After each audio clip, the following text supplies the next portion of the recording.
Welcome back to Poorly Educated Today in the News, the only show brave enough to read a 40-page intelligence briefing with a bush light in one hand and a cracked phone in the other, scrolling like, yep, that tracks. That tracks. Oh no. That really tracks. It is December 15th, 2025. And folks, the world is doing that thing where everything important breaks at the same time and nobody can find the owner's manual. We got international shootouts, domestic chaos, economic vibes based entirely on feelings, and America is arguing about building a giant arch like it's a Bass Pro Shop pyramid with better PR. Let's get into it. Segment 1. Syria is back on the group chat.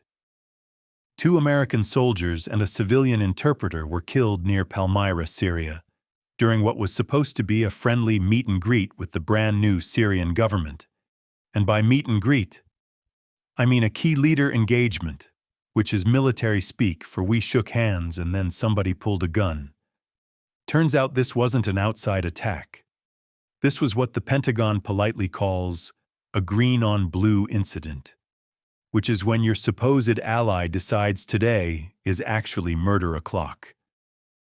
The shooter was part of Syria's own internal security forces and had apparently been under investigation for extremist ties, which is like saying your cousin was under investigation for stealing copper, but you still let him house sit. This is the first time American troops have died in Syria since Assad fled to Russia last year, which is wild because the U.S. just had the new Syrian leader at the White House last month. That meeting aged like milk left in a deer blind.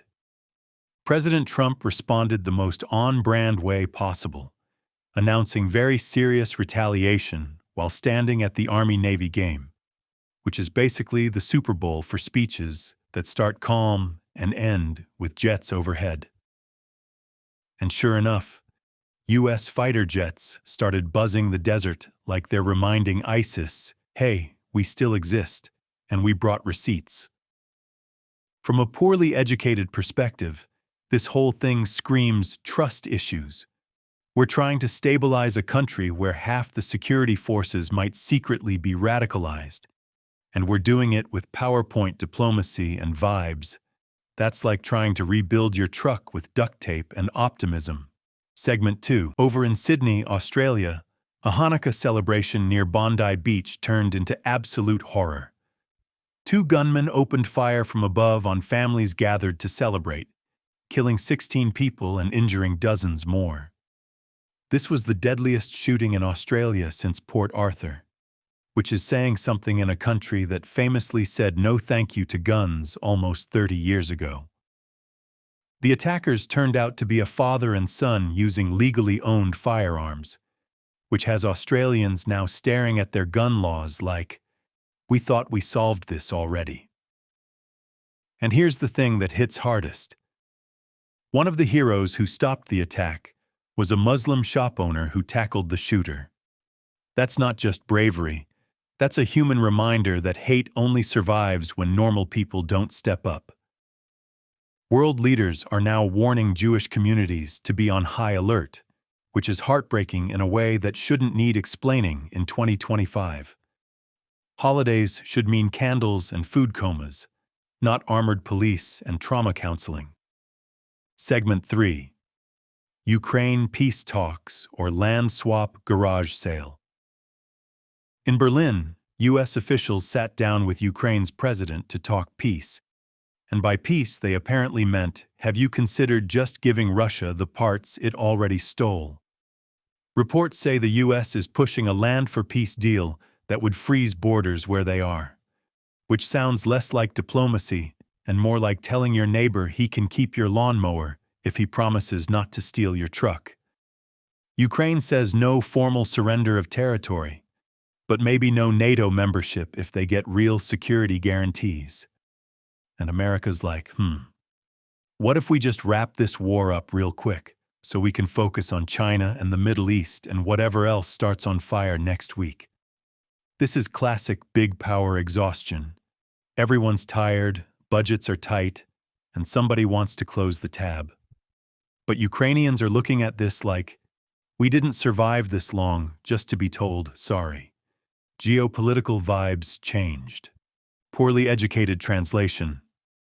When rich countries get tired of helping, peace suddenly becomes very flexible. Segment 4. America's crime vibes are off.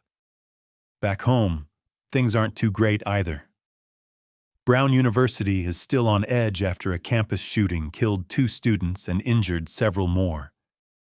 Police cleared 1 suspect and admitted they still don't know who did it, which is the least comforting update imaginable.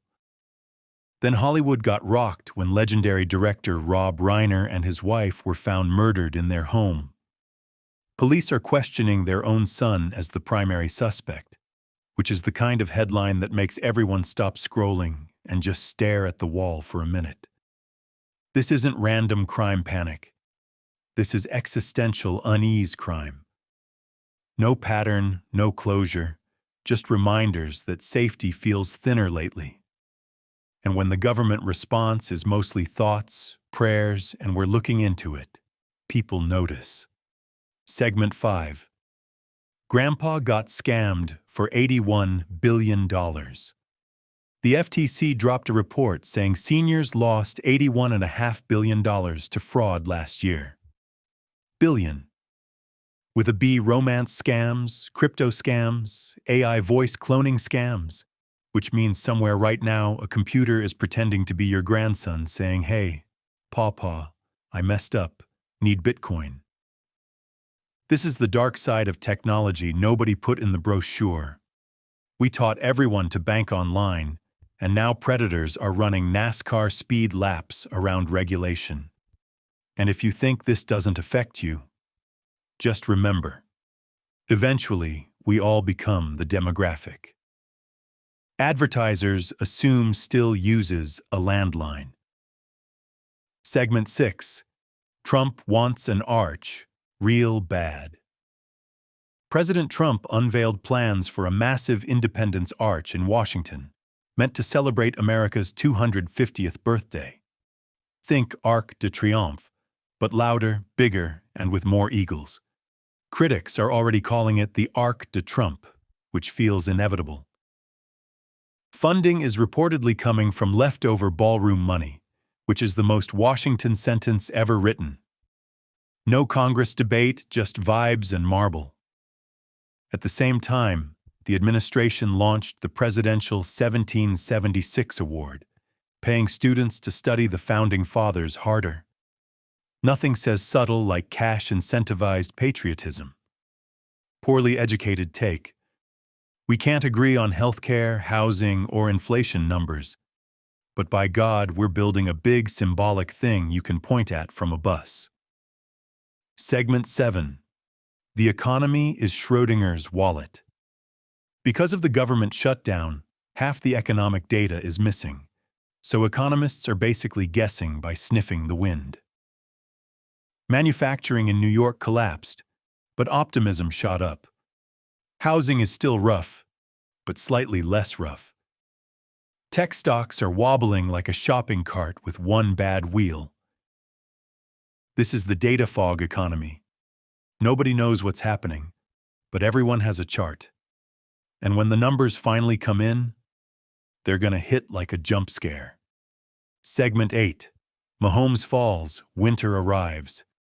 Patrick Mahomes tore his ACL, ending the Chiefs' season and emotionally injuring half the Midwest. Vegas odds flipped overnight, and TV executives aged 10 years instantly. Meanwhile, winter storms are hammering the country. Snow in the northeast, deep freeze in the south, hurricane force winds out west. It's like the weather app just gave up and said yes. In conclusion, December 15th, 2025 feels like one of those days historians circle and say, yeah, stuff started sliding right here. Foreign policy is shaky, terror is evolving, crime feels personal, the economy is vibes-based, and America is arguing about monuments while the roof leaks. Stay warm, stay skeptical, check on your people, and maybe don't trust any phone call asking for crypto.